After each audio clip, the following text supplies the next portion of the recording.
Happy Monday, everyone! May pasok na naman po ang mga bata. Nagbuhol-buhol na naman tong ano mo na, buhok. Isang tali lang ngayon yung gawin ko kay ano, Milang. Napaora?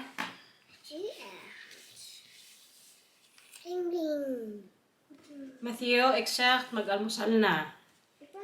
Antwort kayo. I'm sorry, Mila. Ganyan. Dito ka tingin kayo, hindi naman pantay. Hirapan na naman tayo magtali ng buhok mo. Huwag na mag-away, mag-ano na kain na. Nay! Stop! Stop! Stop! Sige, mag-almusal na. Pasok na rin po ang Matthew mamaya. Na-ready ko na rin yung ano niya. Baon. Kain na kayo dyan. Kaya para on time matapos. Parang panis pa naman din tong ano ko din kanin. Magkanin sana ako ba?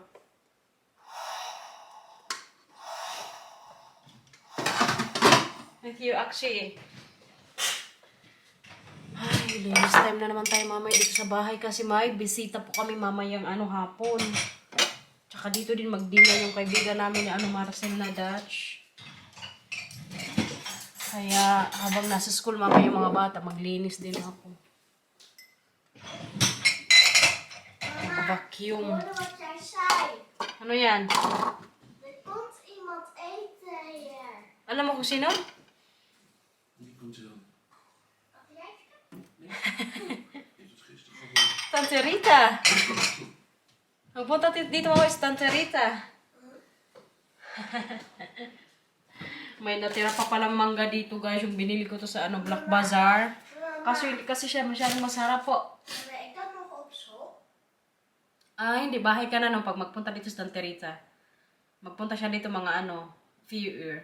Plus 4. Tapos magawa mamayang gabi si Papa ng ano natin, food. Pagkain. Marites talaga to siya. Anong lutuin ni Papa tonight? Pannenkoek. Neo. Hindi si Papa magawa ng pancake pag may bisita. Magawa si Papa ng lasagna. Ne? Ano gusto mong kainin? Stabaw. Sabaw. Mahiya man si Mama magluto ng sabaw kapag may bisita. Sa inyo lang yun ni Mila, no? Oké, Mila, nou wie was je deze heb ik al. Kumain ka na Maar dyan. deze niet. Oké, dus deze. Ik laat mijn vinger er wel op staan. Matthew, yung milk mo, hindi mo pa nababawasan na. En mama? Mag-ano ka na, Sofia. Kailangan pala namin magtanong sa doktor kung hanggang kailan si Matthew sa ano niya. Sa ano yun, inhaler. Kaya medyo matagal-tagal na yan, guys. Pero kasi Matthew medyo okay na rin ngayon. So sabi ko, Marcel, magtawag kami sa doktor kung pwede nang mag-stop ba. Baka mamaya masobrahan din, no? So, kuya. Ja, dat kan. Mila, kain ka na. Ubusin mo yung tinapay mo dyan. Dan heb je er 2. Tingnan yung ano mo, tsura mo. Yan. O, dahil ako, mag-toothbrush pa ikaw.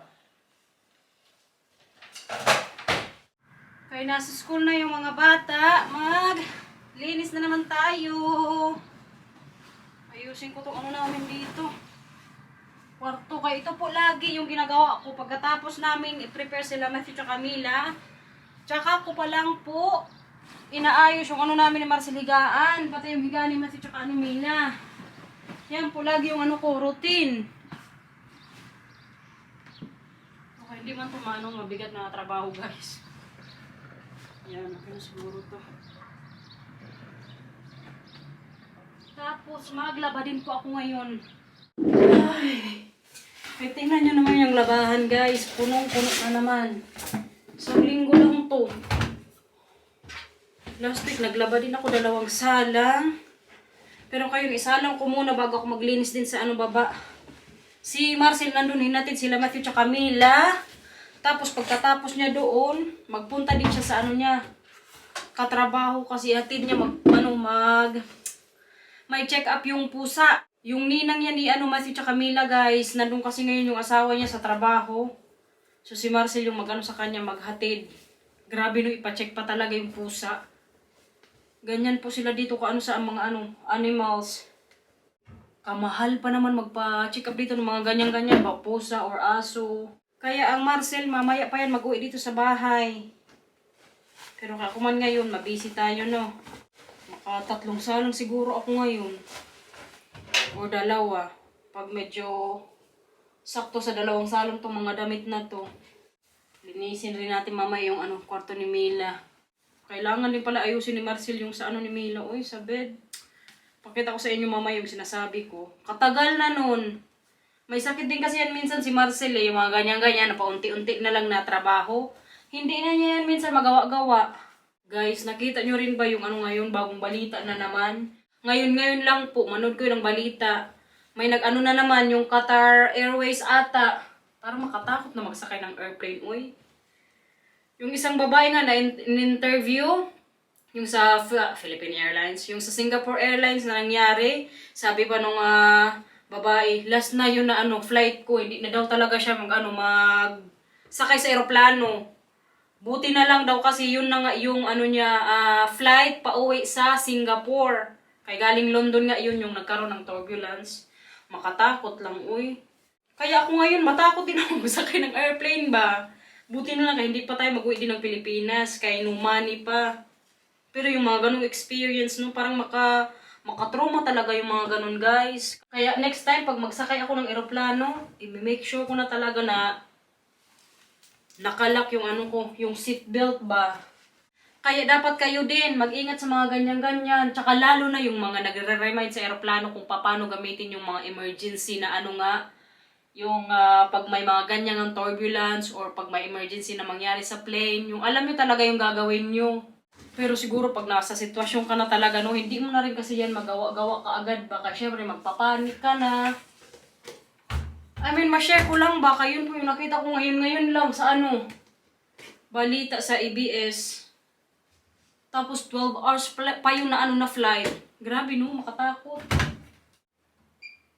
Makatatlong sala nga ako ngayon guys, kaya may puti pa dito. Tapos yung kay Matthew tsaka Camila. Tapos yung sinala ko ngayon yung sa amin ni Marcel. Mga dikulay. Mayroon pang dito.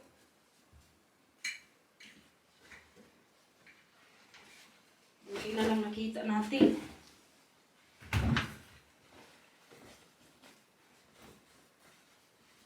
Mga tissue. Minsan kasi nakakalimutan ko rin tanggalin ba. Magalit pa naman yan si Marcel kaya masisira daw ang washing. Tapos makita pa niya yan. Halimbawa, nilagay ko na rin sa dryer. Grabe, ang galit niya yan sa akin. Kay mostly po talaga sa mga gamit dito sa bahay, ako po talaga ang nakakasira ba. Kasi ako guys, kumbaga clumsy. 2,000 years later.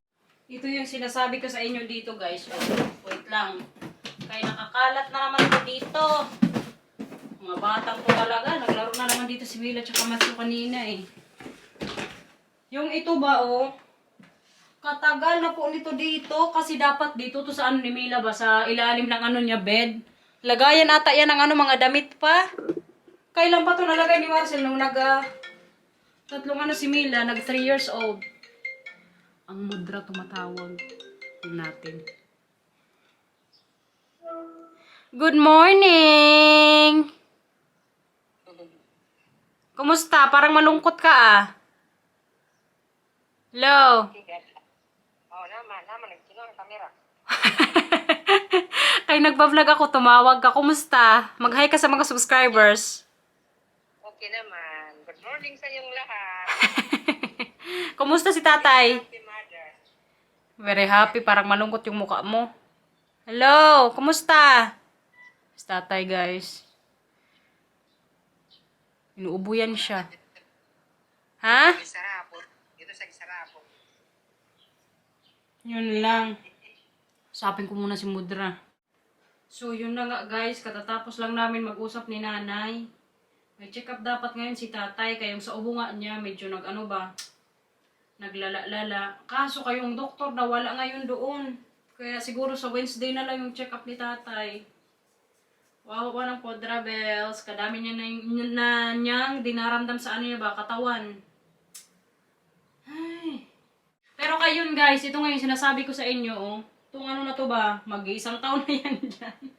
Sabihan ko ang Marcel neto dito para maano na to, linis. Pero di ko talaga sure kung paano dito maano to. Siguro ganyan, no? Or baka hindi to ano. Hindi siguro to drawer. Akala ko lang drawer, guys. Hindi pala. Kaya wala man tong ano. Ano lang siguro to cover niya. Kaya para yung mga alikabok, hindi agad mapunta sa ano, sa carpet. Ganon siguro yung purpose neto ba. Sabihan ko mamaya ang Marcel para magawa niya to. Siguro pag weekend, pag wala tayong trabaho, no? Pag may time. Labahan ko rin itong mga animila pa dito, damit-damit. Lagay na naman tayo ng magasin, everyone! A day in a life of a mother. Ito po yung ano natin yung content, mga gawaing bahay. Joke-joke lang, oy. Para mamaya wala nang hugasin pagdating ni ano, manager, bossing, amo. Wala pang Marcel, uy, katagal na doon sa ano, kaibigan niya. Maya-maya sunduin ko din ang milang.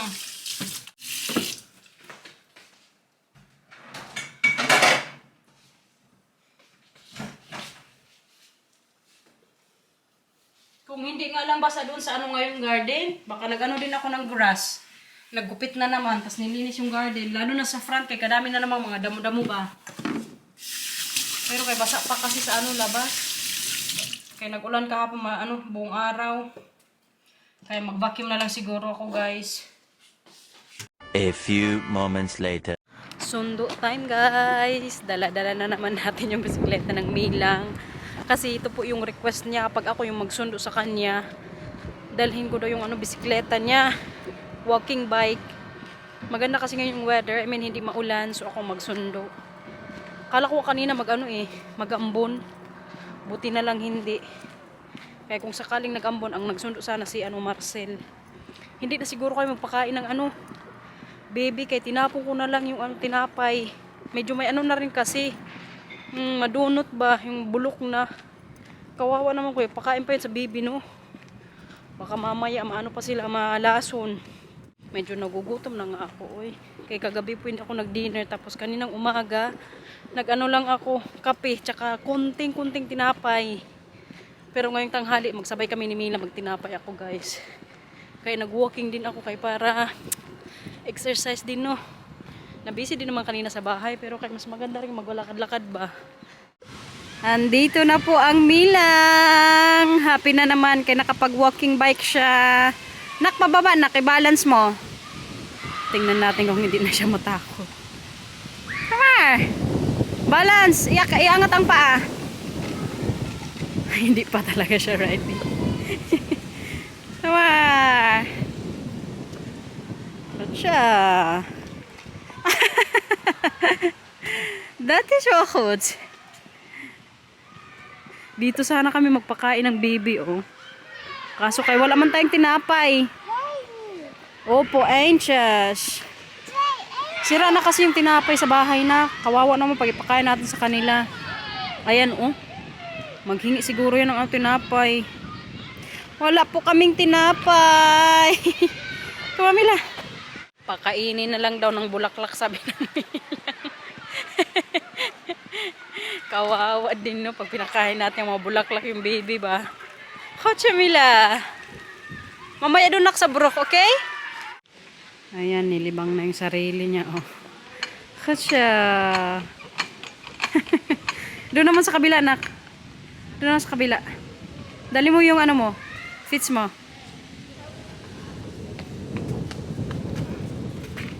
Doon sa may unahan, okay? Ops. Kathod. Doon sa may unahan. Opo. Tama. Gustong-gusto niya rin kasi doon yung ano, laruan.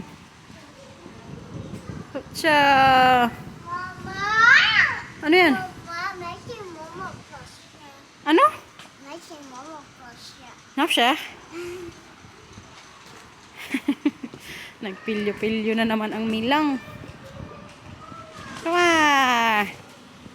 Kan na, ilagay mo dito yung ano mo, bike mo. Katsa!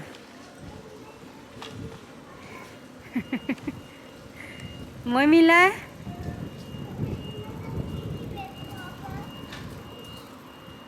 Hindi pa ikaw nagugutom na? Hindi pa? Dalian mo kayo, magkain na tayo kay gutom na si mama. Hindi pa ba ako nagkain? Okay na yan, tara na. Uwi na sa bahay. Come on. Tja, goed geluisterd Mila. And pizza. Kain everyone! Mag-lunch na po kami ng Milang. Tinapay lang guys. Nag-sunny side up din pala ako ng egg. Tapos may egg and cheese. Ito nga yun yung ano, pakain ko kay Mila.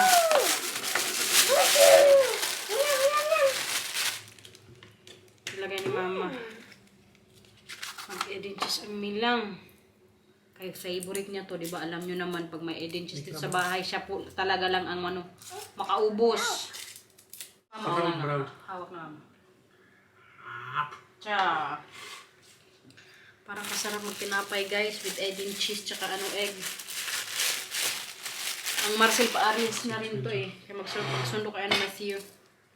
500 euro babe in the cart, okay? Thank you.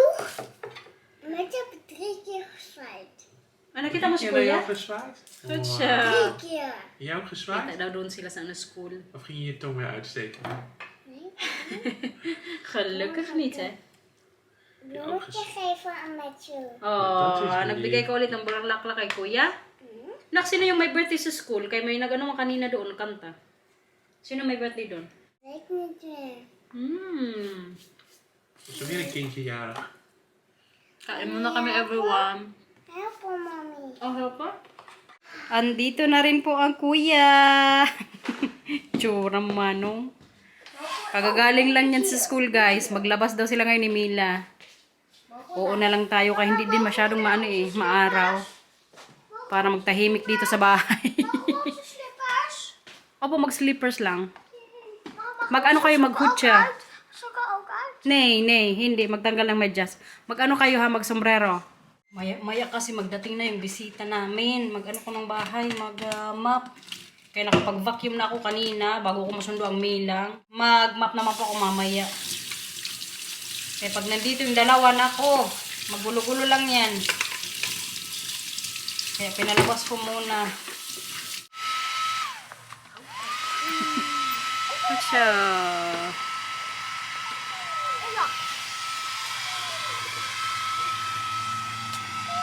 Milang oh. Bike is life. Oo, masisira yung ano mo airplane. Ay, kay Matthew yan. Yung isa kuya, tanggalin mo kay baka masira din. Please. Atcha.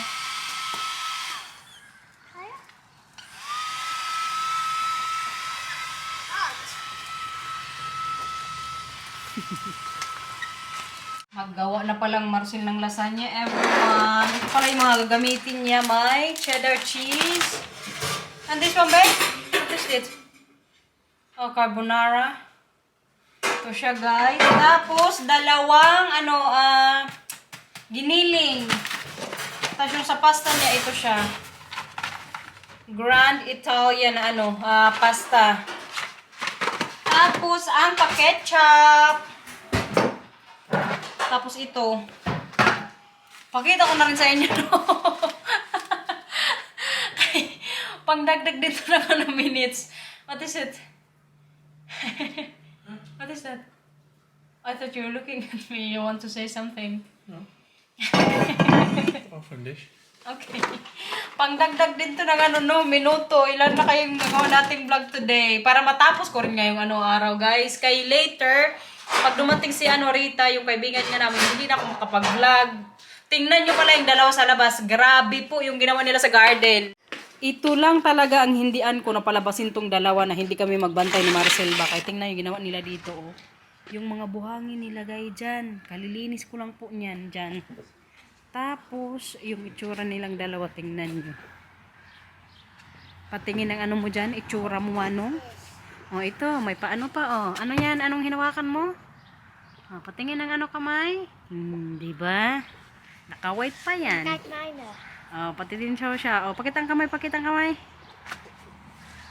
Sige, dumi pa mo. Maligo na lang good kayo mamaya.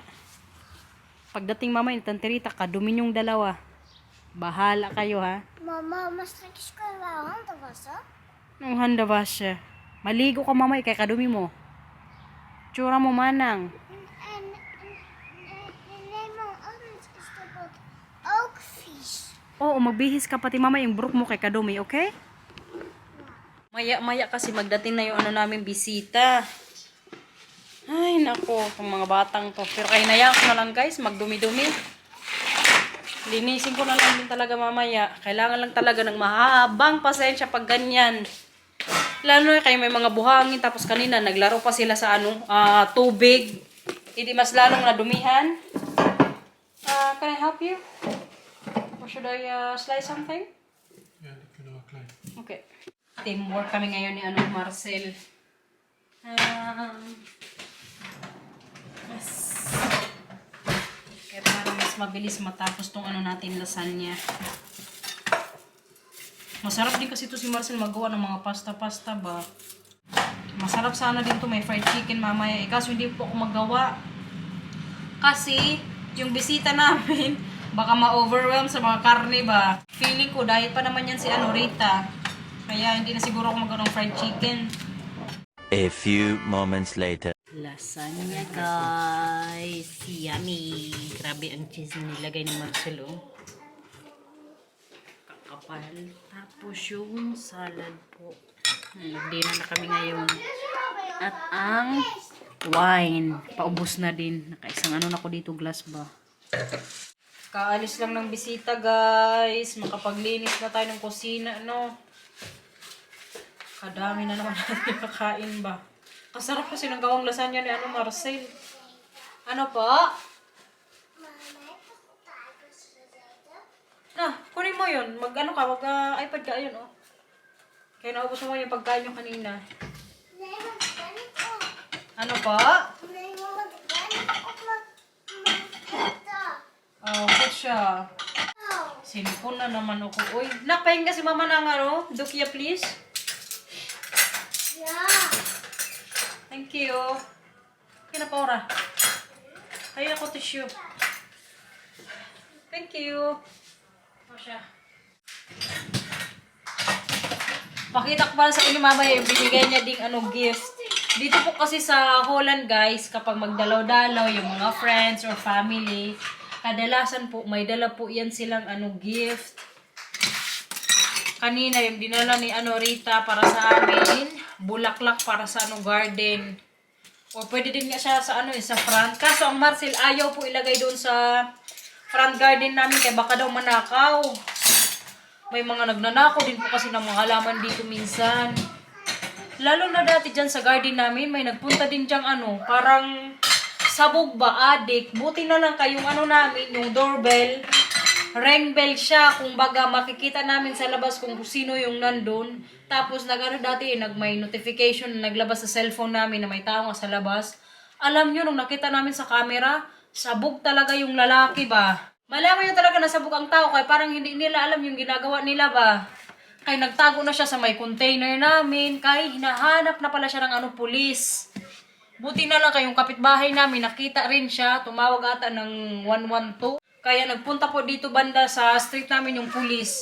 Pero matagal na po yun. Siguro mga years ago na. Naalala ko lang ngayon ba. Alam nyo pala guys, dito rin kasi sa Holland, legal din po kasi dito yung yung marijuana. Hindi ko alam kung yung lalaking yun na napunta dito dati sa bahay namin, marijuana yung natira o totoong drugs talaga. Kaya grabe niya kasabog.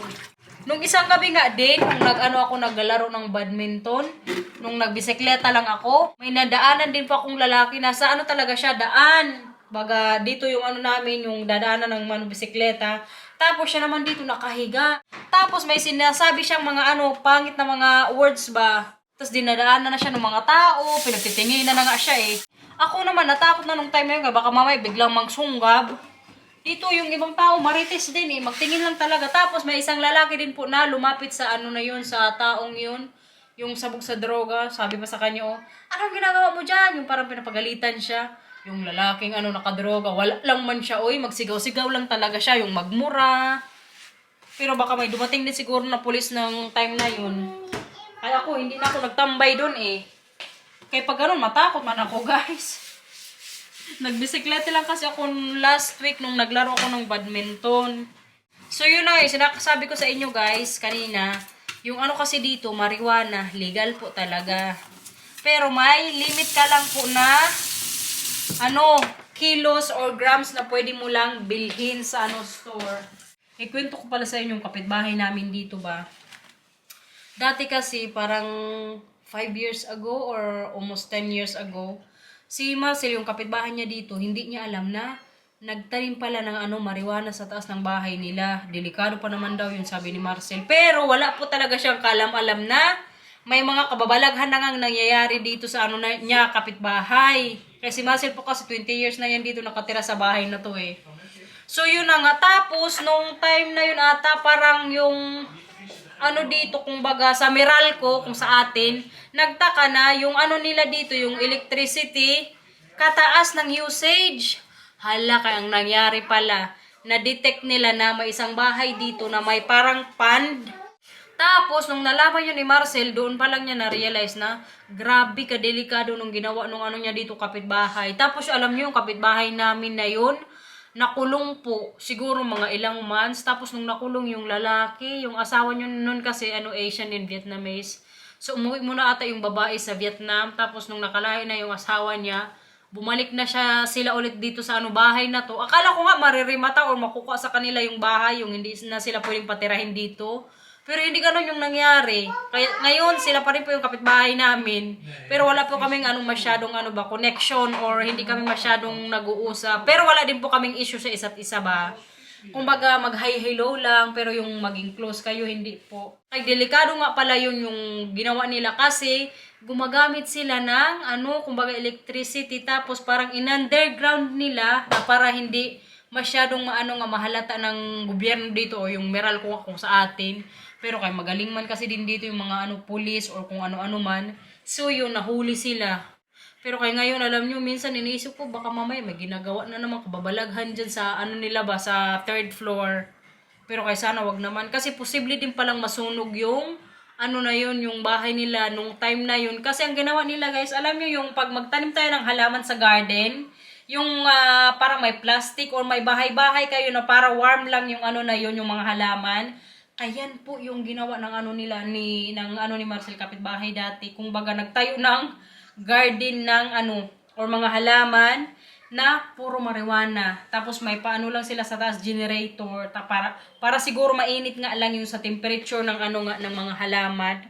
Pero kayo nahuli yun. Siguro nakulong nga yun mga 6 months ata. Kaya pala dati sabi ni Marcel, nagtaka na daw siya kay kalaki ng TV na binili, tapos magagandang gamit.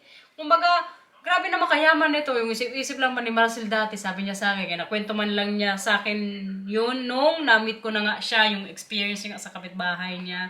Kaya pala, kadami ng binibili mga gamit kay mga kababalaghan. I mean, malakas siguro yung kita niya sa pagtatanim ng marijuana, no? Ibawal man yung, kaya wala man siyang permit. Di nahuli siya. So, yun ang ating chika, guys. Mga kamarites. At least may nalaman kayo, no? Nakakalimutan ko kasi dati to i-share minsan. Minsan maisip ko, minsan hindi din. Pero kaya ngayon na marijuana topic man tayo ngayon, na-share natin. Marites ko tuloy yung kapitbahay ko dito ngayon, no? So, guys, si Mila tsaka Matthew po yung ipa-end ko ng vlog. Kaya gusto na naman nilang mag-end ba? Please like and subscribe. Bye-bye. Thank you for watching, everyone. Ingat po. Bye. Gotcha.